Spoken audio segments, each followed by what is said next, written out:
예루살렘을 사랑하는 자들이여 다 그 성읍과 함께 기뻐하라. 다 그 성읍과 함께 즐거워하라. 그 성을 위하여 슬퍼하는 자들이여 다 그 성의 기쁨으로 말미암아 그 성과 함께 기뻐하라. 아멘. 네, 예루살렘 성에 대한 기쁨이 이사야서 66장, 65장은 요한계시록 22장을 보는 것 같은 그런 느낌을 줍니다. 그 새하늘과 새 땅이 있고 이제 예루살렘 성에 관한 이야기가 이렇게 기록이 되는데요. 이 예루살렘의 성에 관한 이 진정한 아름다움, 네, 우리가 이 세상에서 볼 수 없는 참다운 아름다움은 그것이 그냥 맑은 유리 같은 정금으로 돼 있고 그렇다고 해서 그게 그렇게 아름답다고 볼 수는 없어요. 이제 우리가 성경에 나오는 그 측량을 보면 중국보다 조금 더 큰 크기예요. 크기는.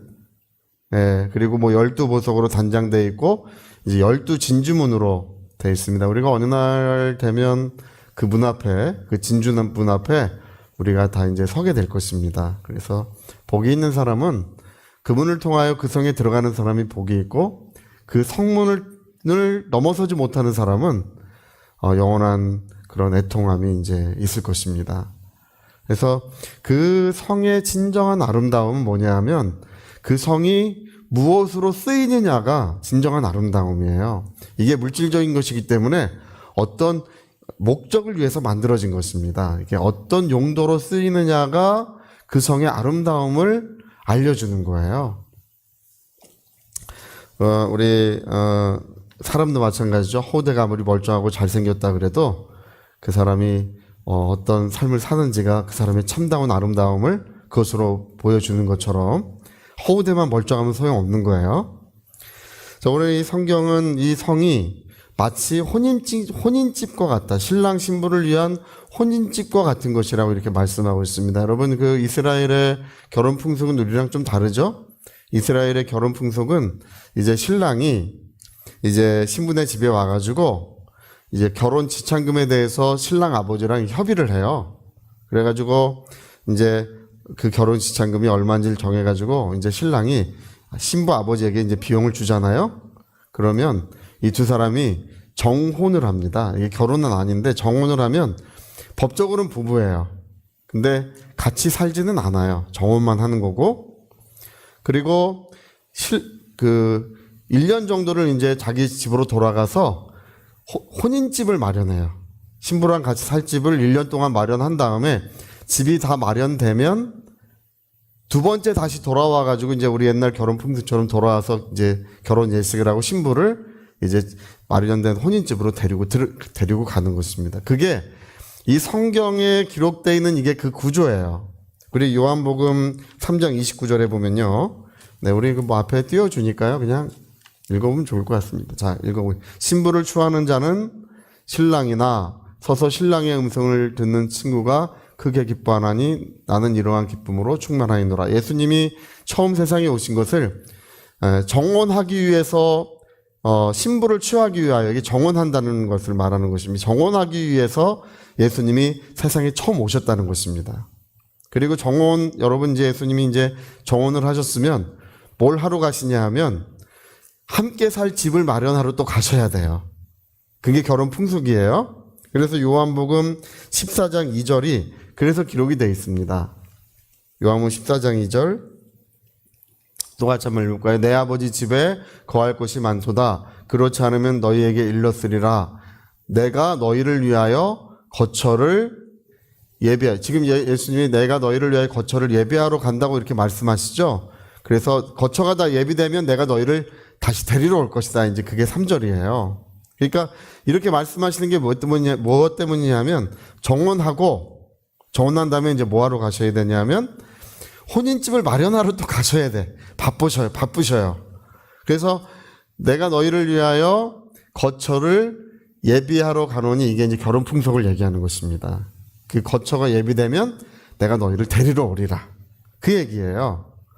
그래서 요한계시록 19장 7절 9절이 그래서 또 기록이 되어 있습니다. 요한계시록 19장 7절 한번 또 읽어봅시다. 우리가 즐거워하고 크게 기뻐하며 그에게 영광을 돌리세. 어린 양의 뭐가 이르렀다고요? 혼인 기약이 이르렀다. 어린 양의 혼인 기약이 이르렀다는 저 말씀은 1년이 됐다 그 얘기예요. 거처가 다 예비됐고 1년이 되면 이제 신부를 데리러 온다는 것입니다. 그래서 혼인 기약이 이르렀으면 무엇을 해야 되냐면 혼인 잔치가 열려요. 그래서 9절에 보니까 천사가 내게 말하기를 기록하라. 어린 양의 혼인 잔치에 청함을 받는 자들은 복이 있다 이런 말을 하죠. 그러니까 정혼한 다음에 거처를 예비하러 갔다가 1년 정도 지나면 이제 혼인 기약이 이르러요. 혼인 기약이 이르면 신부를 데리러 오는 것입니다. 데리러 왔을 때 여기 말하는 것처럼 혼인 기약이 이제 이르렀다. 혼인 기약이 이르렀으니까 뭐가 열리냐면 혼인 잔치가 열어진다는 것입니다. 혼인 잔치 다 끝나면 어떻게 되나요? 이제 신부를 데리고 그 준비된 집으로 들어가겠죠. 그게 바로 새 예루살렘 성을 말하는 것입니다. 새 예루살렘 성은 이제 신랑이 혼인 잔치가 끝나면 신부를 데리고 들어가서 영원한 행복을 누리는 것이 새 예루살렘 성의 그 목적과 용도예요. 그러니까 하나님께서 그 성을 만드신 것은 무엇 때문에 만드셨냐면 그리스도와 인간의 영원한 관계, 함께 영원한 행복을 누리고 함께 영원한 영광을 누리게 하기 위하여 그 성을 그렇듯 만드신 것입니다. 그래서 우리 요한계시록 21장 21절에 보면요. 21장 12절 21장 2절에 보면 우리 한번 읽어보면 또 내가 보매 거룩한 성 새 예루살렘이 하나님께로부터 하늘에서 내려오니 그 준비한 것이 신부라는 말을 여기 쓰고 있죠. 신부가 남편을 위하여 단장한 거다. 이게 혼인집, 이게 신랑과 신부를 위한 혼인집을 의미하고 있는 거예요. 이게 9절 10절입니다. 9절 10절. 자, 같이 어린 7대접을 가지고 마지막 7재앙을 담은 7천사 중 하나가 나와서 내게 말하여 이르되 이리 오라. 내가 신부 곧 어린 양의 아내를 내게 보이리라. 이렇게 말해요. 어린 양의 아내를 내게 보이리라. 그러면서 10절에 뭐라 그러냐면 성령으로 나를 데리고 크고 높은 산으로 올라가서 하나님께로부터 하늘에서 내려오는 거룩한 성 예루살렘을 보이니 이렇게 말합니다. 그러니까 예루살렘 성을 뭐라고 말하냐면 신부라고 말해요. 신부가 남편을 위해 단장한 것 같더라. 이것이 신부다. 이런 말을 사용하고 있는 것은 이것이 이제 혼인잔치가 끝나면 이제 신랑이 신부를 데리고 들어가는 그런 영원한 행복을 누리는 장소이기 때문에 이런 말을 쓰고 있는 것입니다. 요한계시록. 그래서 요한계시록 21장에 그 성의 아름다움에 대해서요. 그게 뭐 정금으로 돼 있고 12보석으로 돼 있고 진주가 있고 이것은 보이는 것은요. 그것은 진정한 아름다움으로 우리가 인정할 수가 없어요. 그 성의 진정한 아름다움은 그리스도와 인간이 영원한 행복을 누리도록 그것이 만들어져 있기 때문에 그것이 그렇게 귀하고 그렇게 행복하고 그 성이 그렇게 기쁨이 충만한 것입니다. 우리가 이제 신혼부부들 사는 거 보면 단칸방에 살아도 이상하게 그 집이 좋아 보이고 빛이 나 보이고 뭐 행복해 보이고 그렇습니다. 단칸방에 살아도 그래요.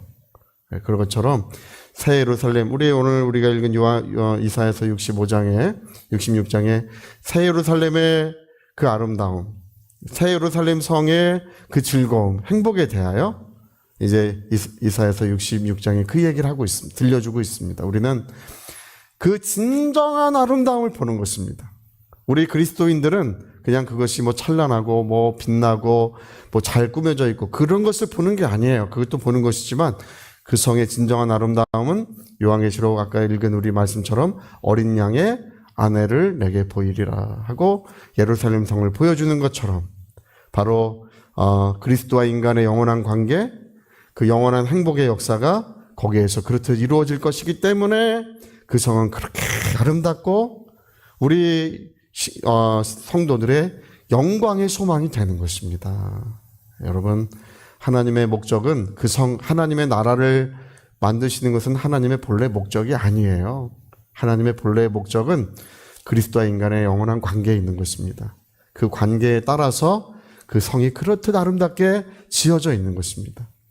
그러니까 이 그리스도와 인간의 영원한 관계가 워낙 중대하고 워낙 복되고 워낙 그 은혜가 충만한 것이기 때문에 그래서 그 성이 그렇게 귀하고 복된 성이 되는 것입니다. 여러분, 우리와 저와 우리 모든 교회와 그리스도의 영원한 관계가 그 성의 아름다움으로 비춰지고 있는 거예요. 우리의 그 신앙이 그 성의 아름다움으로 비춰지고 있는 것입니다. 할렐루야. 제가 이보다 더 잘 설명할 수 없습니다. 제가 충만한 영감을 가지고 이거 설명해 드렸습니다.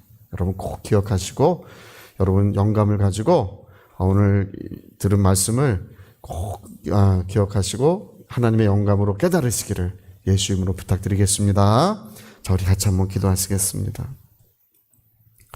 우리 한번 기도하실 때 우리 하나님께서 주시는 그 은혜는 우리 주 예수 그리스도를 우리에게 은혜로 주셨습니다. 우리 주 예수 그리스도를 신앙으로 받은 우리들은 그 우리의 신앙의 그 영광이 그 예루살렘 성의 아름다움으로 드러나는 것입니다. 우리 위하여 통성으로 기도하시겠습니다.